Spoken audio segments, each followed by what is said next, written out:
Selamat siang teman-teman. Hari ini saya akan membacakan sebuah narasi yang berjudul Raksasa yang Terlelap di Atas Gunung Emas. Bayangkan sebuah negeri di mana tanahnya begitu subur hingga tongkat kayu pun bisa menjadi tanaman, di mana perut buminya menyimpan cadangan nikel terbesar, batu bara yang tak habis digali, dan emas yang menyilaukan mata dunia. Hutan-hutannya adalah paru-paru yang menjaga miliaran manusia tetap bernapas. Lautnya adalah jalan raya perdagangan tersibuk di muka bumi. Secara logika, rakyat di negeri ini seharusnya hidup bak raja. Namun, realitas menampar kita dengan kejam.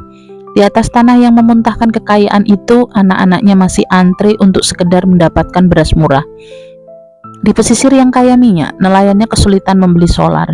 Di lumbung energi dunia, warganya masih bergelut dengan mati lampu. Ada paradoks yang mencekik leher. Bagaimana bisa pemilik harta karun hidup seperti pengemis di rumahnya sendiri? Di tengah kebingungan itu, suara Julius Nyerere, bapak bangsa Tanzania, melintas menembus ruang dan waktu. Kalimatnya bukan sekedar kutipan, melainkan sebuah diagnosis bedah yang tajam menghunus jantung persoalan kita. Beliau berkata, "Kami tidak miskin. Kami hanya belum memiliki kekuatan untuk mengendalikan kekayaan kami sendiri."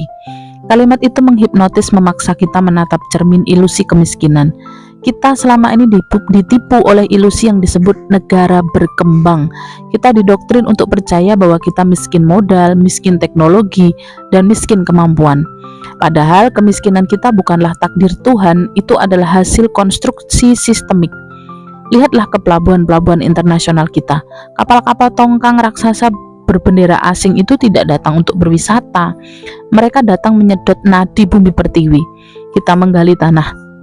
Kita mengirimkan darah kita berupa biji mentah ke seberang lautan dengan harga murah. Di sana negara-negara yang bahkan tidak punya tambang mengolahnya dengan teknologi yang mereka kunci rapat-rapat. Lalu kapal-kapal itu kembali, mereka menjual barang jadi seperti ponsel, baterai, mesin kepada kita dengan harga 1000 kali lipat. Kita membeli kembali tanah air kita sendiri dengan mata uang asing yang mencekik leher. Kita tidak miskin sumber daya, kita miskin kedaulatan. Nyerere tidak berbicara tentang uang, ia berbicara tentang kekuatan, power. Kekayaan tanpa kekuatan hanyalah undangan bagi perampok. Selama kita hanya bangga menjadi tukang gali dan bukan tukang olah, kita akan selamanya menjadi sapi perah dalam rantai makanan ekonomi global. Selama kebijakan kita masih bisa didikte oleh ancaman embargo, selama harga komoditas kita ditentukan oleh bursa saham di London atau New York, dan selama elit kita lebih sibuk menjadi komprador daripada negosiator ulang, maka selama itu pula kalimat Nyerere akan terus menghantui. Tulisan ini bukan sekedar ratapan, ini adalah alarm tanda bahaya bahwa label miskin yang ditempelkan di dahi bangsa-bangsa selatan hanyalah strategi agar kita tetap rendah diri, agar kita tetap merasa butuh bantuan mereka, padahal merekalah yang hidup dari sumber daya kita. Sudah saatnya kita berhenti merasa kecil, kita adalah raksasa yang sedang dibius. Kekayaan itu ada di bawah kaki kita. Pertanyaannya sekarang bukan lagi apa yang kita miliki, melainkan apakah kita punya nyali untuk merebut kendali. Karena sejatinya kita tidak pernah miskin, kita hanya belum berani menjadi tuan yang sesungguhnya.